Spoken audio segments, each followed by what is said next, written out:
જય સચ્ચિદાનંદ. ઓકે દીપકાજી. જય સચ્ચિદાનંદ Shaileshanandji. 2 more days for આપણે શું કહીએ કે દાદાએ જે કહ્યું છે બધે હું જ છું, જેના પરિણામે એમ કહે છે કે મહાવીર ભગવાનને એક જ પૂતગલ જોયું. એક જ પૂતગલ જોયું એટલે એક સ્વભાવી પૂતગલ જોયું, અને એના પ્રેક્ટિકલ રિફ્લેક્શન માટે કે પ્રેક્ટિકલ અન્ડરસ્ટેન્ડિંગ માટે કે જે પૂતગલ અહીંયાથી બહાર ગયેલું ને, જે વ્યવહાર અહીંયાથી બહાર ગયેલો ને, તે જ વ્યવહાર રિટર્ન થાય છે. એટલે સામેવાળા જેમની જોડે કોઈ પણ પ્રકારનું લેણ દેણ છે તે આ દીપક આનંદ જ છે. એટલે કોઈ ભલે જે કંઈ માનતા હોય, પણ હું આ દ્રષ્ટિથી બધે પોતાને જોઈ લઉં છું, ઓળખી લઉં છું, સમજી લઉં છું. એટલે પૂતગલનો હિસાબ પૂતગલમાં પૂરો થાય છે. આ જે પૂતગલ અહીંયાથી બહાર ગયેલું તે જ પૂતગલ પાછું રિટર્ન થાય છે, બેલેન્સ આઉટ થઈ જાય છે. એટલે પછી મારે વિકલ્પ રહેતો નથી કે આમણે આવું કેમ કર્યું, પેલા એવું કેમ કર્યું, આમણે કેમ આવું કર્યું. આ રીતે જોતા આપણી આખી જે ભેદ દ્રષ્ટિ છે તે જતી રહે ને અભેદતા. અને જે આ બધા બહાર પણ સ્પિરિચ્યુઆલિટીમાં એનું અલ્ટિમેટ રિઝલ્ટ વનનેસ કે છે, એકતા કરીને, એના પર જરા ફોડ પાડો ને.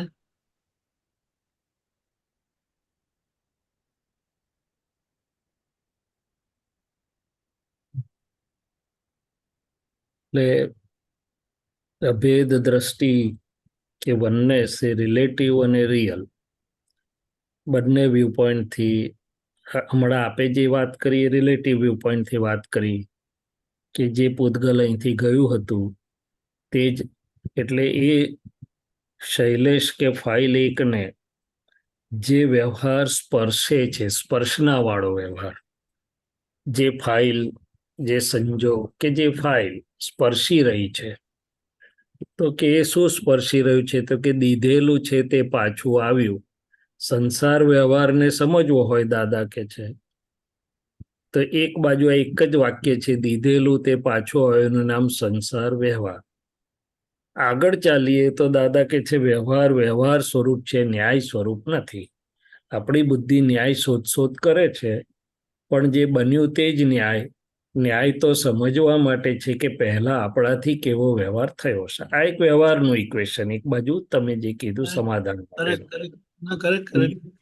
બીજી બાજુ હું જ કેવી રીતે છું? તો કે શુદ્ધાત્માથી તો હું છું એ તો બહુ સહેલું છે સમજવાનું, કારણ કે એક જ ચેતન સ્વભાવ છે. વ્યવહારથી હું કેવી રીતે છું? તો કે મારા મન, વાણી, કાયા અથવા સ્પંદન કે સૂક્ષ્મ ભાગ કે કંઈ પણ જે અન્યને સુખ આપનાર છે તે પહેલા મને સુખ આપે છે, અન્યને દુઃખ આપનાર છે તે પહેલા મને દુઃખ આપે છે. એટલે આ લોકો બહારનું વર્લ્ડ પણ કહે છે કે it is my expanded conscious. એમ એ મને, મારા ચેતનાને જ સ્પર્શી રહ્યું છે, વ્યવહાર ભાગ પણ. હવે એ જગ્યાએ શું છે કે હું જ છું અથવા મારો દીધેલો વ્યવહાર એ તો આપણા ઋણાનુબંધી વ્યવહાર વાળા ભાગમાં છે. પણ પ્રભુ મહાવીર હોય કે જ્ઞાનીઓ હોય, એ તો વિશ્વના સર્વ જીવ માત્ર જોડે, જ્યાં એને બીજો કોઈ વ્યવહાર ઉભેલો પણ નથી, સ્પર્શતો પણ નથી, પણ છતાં એમની દ્રષ્ટિ બધામાં સામાન્ય ભાવે હું છું. એટલે કે વાત્સલ્ય ભાવ ગણો કે જે પ્રેમ ગણો કે જે, તો કે એને ખબર છે બે રીતે, કે શુદ્ધાત્મા દ્રષ્ટિ પણ ખબર છે. પૂતગલમાં જે તમે કીધું એક પૂતગલ એક સ્વભાવી, તો તત્વદ્રષ્ટિથી પૂતગલ. પણ છેલ્લી વાત કે ભાઈ બધાને માટે એના દિલમાં જ્યારે પારિણામિક કરુણા છે, પારિણામિક કલ્યાણ ભાવના છે, પારિણામિક પ્રેમ છે, કારણ કે પોતાની અંદર એટલું આનંદ, પરમાનંદ, પરમાત્મા સ્થિતિ પ્રગટ છે, ત્યારે એને જીવ માત્ર જોડે હું જ છું, એટલે કે એકાત્મ ભાવ કો કે અભેદ ભાવ કો કે જે કો તે, જેમાં રાગદ્વેષની ચોટ નથી, ઋણાનુબંધી વ્યવહાર નથી, પણ એક વિતરાગ વ્યવહાર, કોઈ પણ ચોટ વગરનો, કોઈ પણ રાગદ્વેષ વગરનો, કોઈ પણ અપેક્ષા વગરનો એક આખો પ્રેમ ભાવ વહી જાય છે બધા જીવ માત્ર જોડે જેને. એટલે ત્યાં એ આખું જુદી સ્થિતિ પણ એને ખબર છે. એટલે મહાવીર ભગવાને આ વાત કરેલી કે ભાઈ જેને તું મૈત્રી, જેની જોડે તું મિત્ર રાખે, મિત્ર માને એ પણ તું જ છે, જેની જોડે તું દુશ્મની રાખે તે પણ તું જ છે, મદદ કરે છે તો તે પણ તું જ છે, ને હિંસા કરે છે તો તે પણ તું જ છે. પણ એ સ્પર્શના વાળા વ્યવહારના ભાગની વાત છે.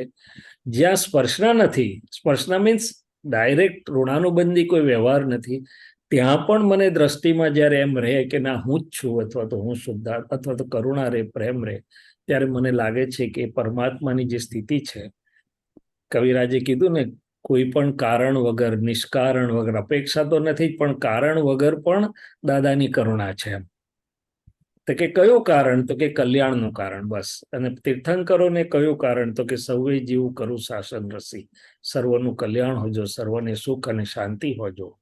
એ રીતે એટલે દાદાએ ત્રીજી વાત કરેલી કે અમે તમારા રિલેટિવ માટે નિસ્પૃહ છીએ અને રિયલ માટે સસ્પૃહ છીએ. આ રીતે અમે સસ્પૃહ નિસ્પૃહ છીએ. એકલા નિસ્પૃહ પણ નથી ને એકલા સસ્પૃહ પણ નથી.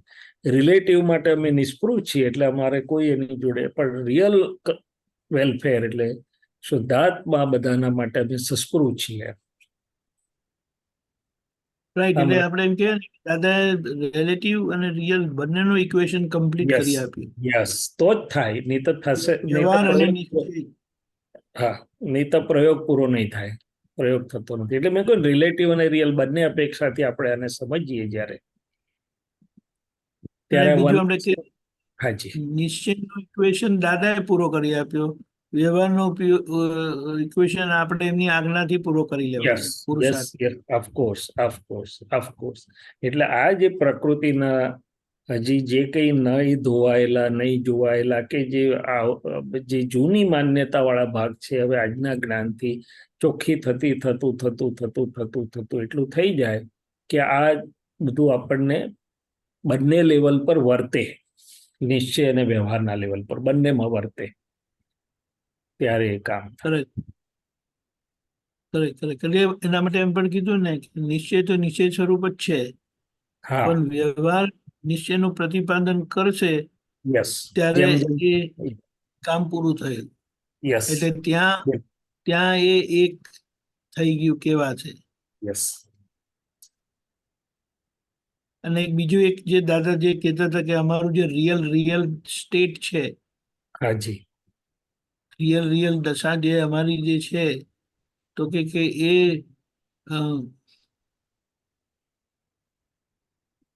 એને કારણનું એ કારણ કીધું છે. એટલે એમ કીધું કે અમે રિયલ સ્વરૂપે રહીને રિયલ જ સીધું અમને શું કહેવાય દેખાઈ જાય છે. અમારી દ્રષ્ટિ કોઈના વ્યવહાર પર અટકતી નથી, કારણ કે વ્યવહારના બધા કારણ અમે સમજી લીધા છે. એટલે અમને કોઈનો વ્યવહાર વચ્ચે રિયલ જોવામાં વચ્ચે આડે આવતો નથી.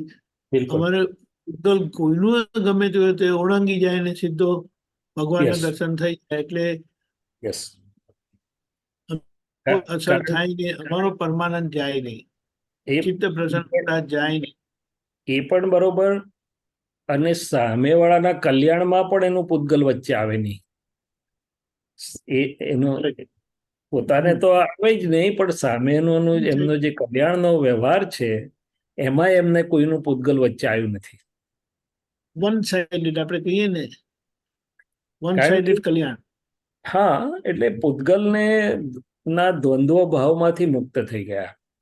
અને તત્વદ્રષ્ટિમાં તો આપણે અહીંયા ચોર ને સાહુકાર ને આ બધું છે, લૌકિક વ્યવહારની દ્રષ્ટિ ખોટું પણ નથી, પણ જ્યારે વિતરાગ દ્રષ્ટિમાં જાય છે ત્યારે પૂતગલનું પરિણામન ને ચેતનનું પરિણામન તત્વદ્રષ્ટિમાં જાય છે. અને એમને યુનિલેટરલ એક જ છે કે આ જીવ આમાંથી મુક્ત થાય, કોઈ પણ પ્રકારનો જીવ હોય.